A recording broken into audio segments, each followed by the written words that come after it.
Hello everyone! Today I'm going to show you how to set up a visual timetable at home. So when you receive a visual timetable, you will probably receive a package of symbols as well. You don't need to use all of the symbols every day. You will only use the symbols that you need. So for example, if you receive a symbol that says shopping, but you're not planning to go for shopping today, you will not use the shopping symbol in the day's timetable. So first you will set up the symbols of the things that your child will do in a day in the right order, and you will do that in the green side of the timetable. For example, the child will first go to the toilet, then have breakfast, brush their teeth, have some choosing time, etc. So the first day that you will use the timetable, your child will wake up and you can tell them, check your timetable. Then you will support your child to go to the timetable and you will say, first is toilet. Your child will go to the toilet and then you can say, toilet is finished, then is breakfast. Toilet is finished, check your timetable. So the child will come to the timetable and you can say, toilet is finished, next is breakfast, and point to the symbol below. Some of our children are more independent and they do that on their own. Other children need more support. Again, after breakfast, you can say, breakfast is finished, check your timetable. And the child will move the picture across. Breakfast is finished, next is brush teeth, etc. So this is actually really helpful because your child knows from the beginning of the day exactly how the day is going to look like, and you also know what you expect from your child to do. That's really, really helpful for the children and really reduces stress. So in the end of the day, after your child has moved across all of the symbols and has gone to bed, usually the last one is bedtime, time for sleep, or whatever you use. So in the end of the day, after your child is at bed, you will move across all of the symbols again to the green side and prepare your timetable for the next day. So it could be exactly the same if you have exactly the same routine for the next day, or it may have changes. Like for example, if you don't go to the garden, but instead you go for shopping, you will replace the relevant symbol. Now, when you receive your symbols, you may see some of them and you're not sure how to use them. So we're going to go through some symbols that are not very clear how to use. So the symbol choosing is similar to playtime, free time. It's basically the symbol that you have in the timetable when you expect your child just to do whatever they want, whatever they choose. And this is the symbol that you will have probably a lot of times at home, because at home we are relaxed, we're doing the things that we want. We tend to accept what the children want to do during choosing time.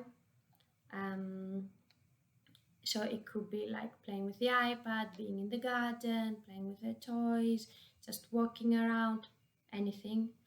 And the only thing I would say is that the child, it would be better if they were allowed the same things in every choosing time. So for example, if on Monday in choosing time you do let your child playing with the iPad, it would be good that you would do that in every choosing time, because otherwise the child will be confused if on Monday you were saying yes to the iPad and on Tuesday you were saying no to the iPad. However, that doesn't mean that they need to be able to have everything. No, as a parent you can, or a carer, you can choose what they want for your children to have access at during choosing time.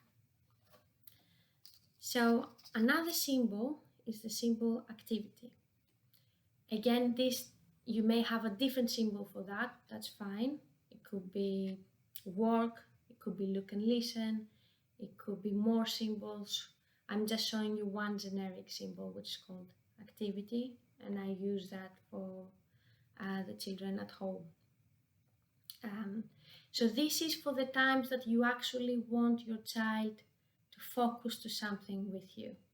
It could be an activity that you watched and you want to do it with your child. It could be that you expect your child to sit and do a puzzle with you, to sit and engage with a specific toy, a specific application on the iPad, anything that you do expect your child to sit with you and focus in an activity. So this is really good to have in your timetable, because the child knows that, okay, now this is not choosing time, this is something where I need to listen to my parents and do something with them.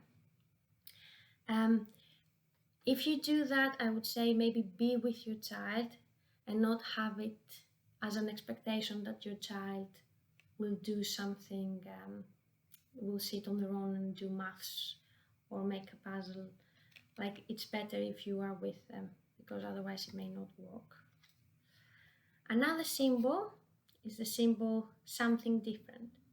This is a symbol that replaces, you can use this symbol for any activity that you don't have a symbol for. So let's say you're going to a new place, like a friend's house or anything that you don't have a specific symbol for, you can use the something different. Then if you're just going for a walk now during the lockdown, you can use the walk symbol. And another one, when we go back to school, you can use the school symbol.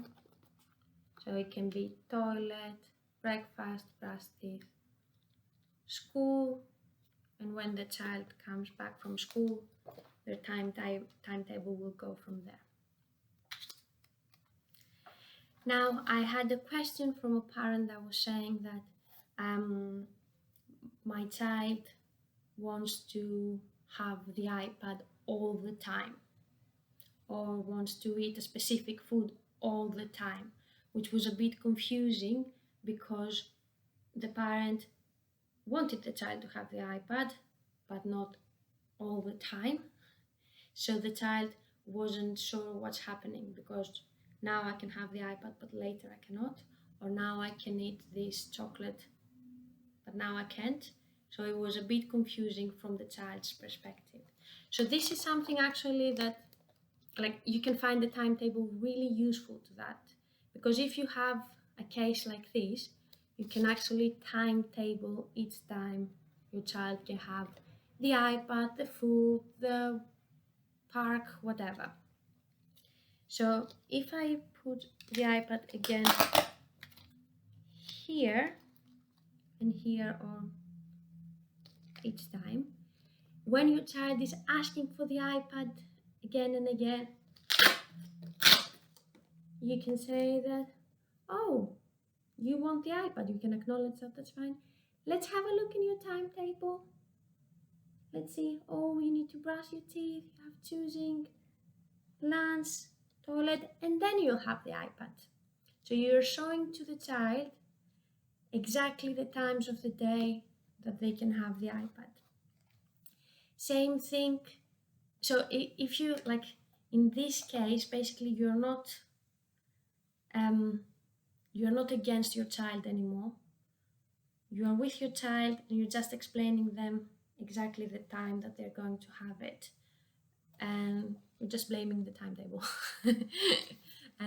Same thing if you have a child that wants to go to the park and they're just really asking for the park, you can either show them when this is happening, or you can just have a look at the timetable and explain to the child that actually, see your timetable, the park isn't there, so it's going to be later on another time.